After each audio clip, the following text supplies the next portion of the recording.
Hello, this is Laura. I am coming to you from Eat to Your Health with Carnivore. That's my YouTube channel. I am out on Facebook. It's also Eat to Your Health with Keto Carnivore because I used to do keto, and I did keto for 28 years, so a lot of people still can go and see all my videos and recipes and stuff that I did there. But it's under Laura P. Russell, if anybody wants to go look at that. So I'm going to go over this recipe. There's actually two things that I'm doing today, just because if I'm going to have the pressure canner out, I'm going to make full use of it. So I actually took some stock bones, marrow bones that I got, and I actually boiled them with water. So I'll go over that one first. So what I do, and you can do these with any bones that you have, especially if you have joints and stuff like that, really good for making bone broth. So what I did is I put them in the oven at about 220 degrees and roasted them for about 3 hours. Then I put them in a stew pot, cover them with about 2 inches of, I use filtered water. Over that, I put a bunch of my real salt, and then I put, I don't know, maybe half a tablespoon of apple cider vinegar in just to help it break down.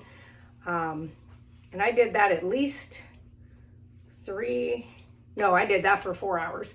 Then I let it cool, put it in the fridge, put it back on this morning.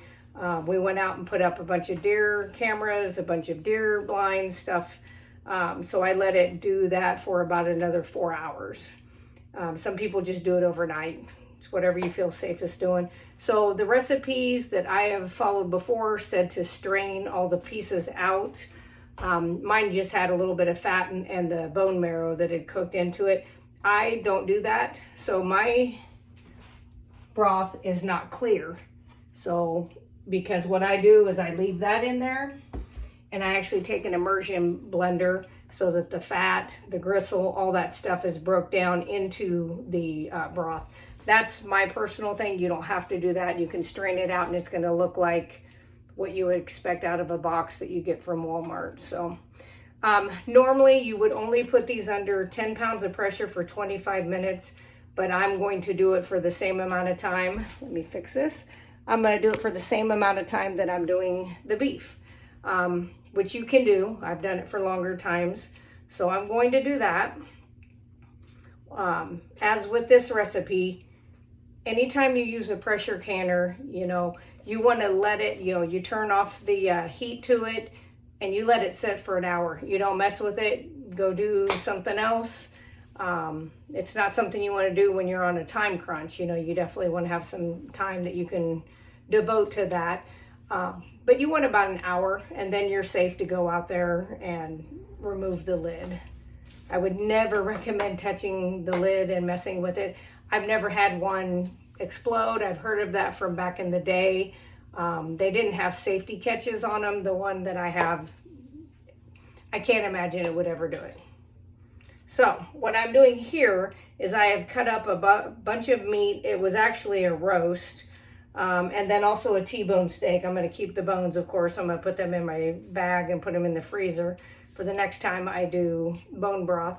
So you want to cut up really fatty meat or have extra fat to put in there. Ribeye fat always tastes good in these. So you want to do that. You'll take, the jars are sitting in hot water with the lids. Okay.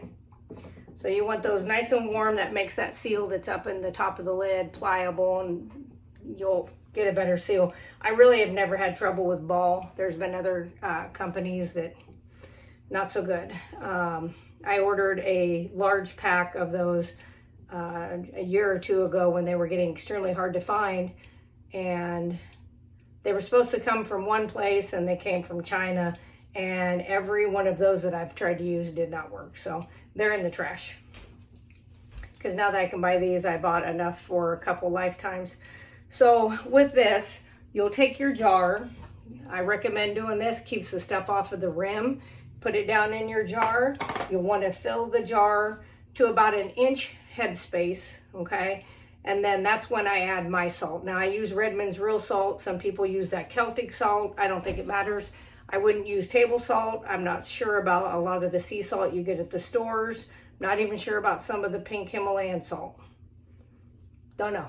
I'm not sure where it comes from, and I don't trust that it doesn't have some chemicals and plastic in it. So I'm kind of a salt snob on that. I apologize. Because you have to do the best you can. I used it. You know, if it's what you can get right now, then it's better than table salt, no matter what.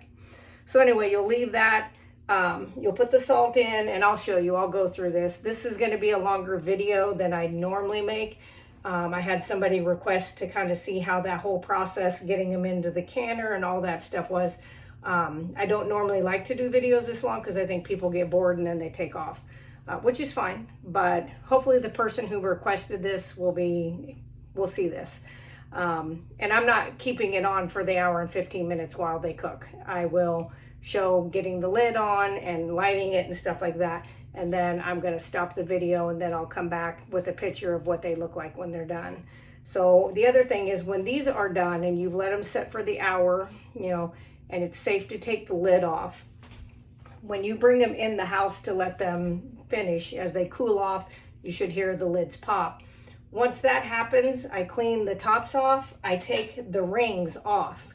If you leave rings on there and there's water that gets trapped in there, they will rust to those lids, and they are about impossible. You almost have to break the jar to get your stuff out. So I always take those rings off, dry them, and then I put them in a bag that's airtight. So anyway, if you don't have one of these, it's fine. Try not to get it on the rims. If you do, just take some white vinegar on a paper towel and just clean that off. You want to make sure it'll get a good seal. So it's an hour and 15 minutes for pints. It is an hour and a half for quarts, and that's at 10, yes, it's at 10 pounds of pressure. So that's what I'm going to do. When we put these in the water, I already have some white vinegar in there because I have hard water and it'll look like chalk on the outside of my jar. So I do that. The other thing is, you want the water to go from a half to 3/4 of the way up the jar. It's not like a water bath. You don't want it over the top. This is a low acid food. That's why it needs to be pressure cooked instead of like your regular water bath if you're making salsa or stewed tomatoes or something. This has to be done this way. So like I said, you can bring it up to 10 to 15 pounds pressure, it says, so it just depends on what you want. My little weight that I have goes up to 20, so that's what I'm using. I don't like to do the 10 pounds of pressure. That's the only time I ever had any of these fail. So I don't personally do that. The recipe calls for that. I would suggest heavier if you have a heavier one. So let's see. Yep. Then that is pretty much it. Once you're done with all of that, and I'll show you, I'll send a picture up. You'll clean the lids off. You'll put what the meat is and today's date. And then I always space my stuff. So the stuff that I did like 5 years ago is up front. This stuff I will put towards the back. Kind of like they do at a grocery store. I like to have the freshest stuff towards the back. And this stuff is good. Like I said, I've had it where it was 10 years old and the seal was good and it was fine. So you have to do what you think is best for you. If you're worried about botulism, I don't think I have ever heard of somebody having botulism because you open the jar and if it's not good, you're not gonna not know it's not good. I promise you. If you've ever smelled a dead deer or an animal in the forest, very similar. So you'll know. All right. So I will get packing. If there's anything you want to see, like this, person who wanted this done, just leave it in the comments. If there's somebody you'd like to share this out to, that'd be great. Please like, follow, share, all that good stuff. As well as, if you would subscribe, that would be great. If you like this content. If you don't, you don't have to. I push this down because you don't want a lot of air space in there. And if you see that you have like some space down in the bottom, you can take a plastic handle or a wooden spoon and push down in there. You never ever want to use something that is metal because it'll scratch it. And if you scratch the sides of that and it scores it, then you can, you know, have failures. I added a little more to that one, maybe one too many. All right. This part doesn't take very long once you have all your meat cut up. And I cut that up this morning because I had time. And this is going to have plenty of fat. I purposely picked out the fattest one I could find. I was like, oh yeah, I'll take that one. That is fat. Of course, I was over there at my little marketplace that I go to. They definitely know me. For one, they know me because I'm usually wearing a carnivore shirt, you know, or a political statement shirt. So they kind of know me. If I'm not working and I'm doing my own thing on my time, I wear whatever I want to wear. If I am working, of course I wouldn't do that. I'm pretty fortunate where I live. We're pretty, what I would call normal. Everybody pretty much gets along where I live.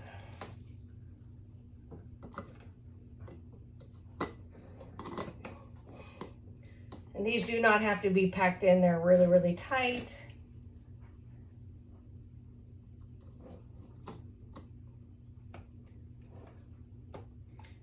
I'm kind of picky about how it looks, but it doesn't really matter.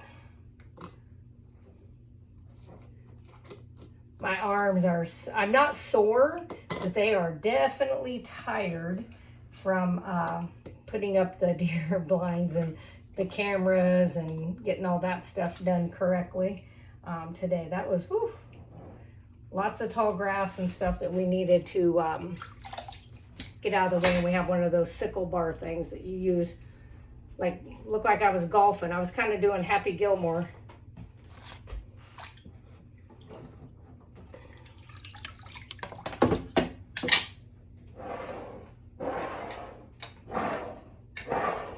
So even though I did use that, I'm still always going to double check. And I'm going to do that. I'm going to always clean off the rims. I don't like to have to redo things. So there have been times where, like I said, those other lids that I got that came from China that did not seal, I was really upset. I found that I had a package of ball. Sorry about that. I'm not sure where I lost you. But anyway, so I'm not sure. I'm wiping off the rims here. But I had to redo all of those. And I did find that I had one package of ball left. And that's what I used. All right. You don't have to wipe the water off on the top. I just... And then I do it pretty snug. I mean, it's not so hard that I can't open it, but it's good and snug. My husband is making himself something that is definitely not carnivore. He is not carnivore. I am not sure what is wrong with my camera stand. I'm so sorry. Looked like it was falling asleep. Let's see if I can get that working better. Maybe that'll work. Anyway, we're going to be done with this stand here in a few minutes anyway. All right, that one's on good. Good. Have to keep looking to make sure it's working. I know it's off kilter, but oh, I almost forgot the salt. Ah, that's all right. You still, since it hasn't been in there, we're okay. But anyway, my husband is making himself something that I would never eat. But about half a teaspoon for pints and 1 full teaspoon for quarts. And no, I do not measure. Close enough. All right, now we'll put the lids and rings on. Put them tight.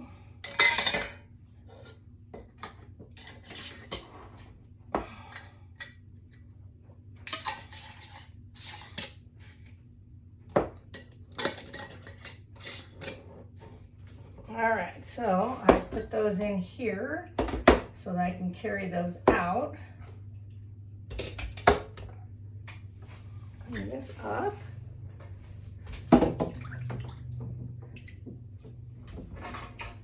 Then we'll get these outside and we'll get the processing starting. And then I will take pictures when they're done to show you. So I hope that's explanatory, makes sense. Especially if it's something you haven't done before. I do think it's really safe as long as you just leave the pot alone. Let it do its thing. So we'll see, okay? I'm going to carry those out real quick and then I will be right back. So I'm sorry, I don't know how to pause this without losing. So I'll be right back.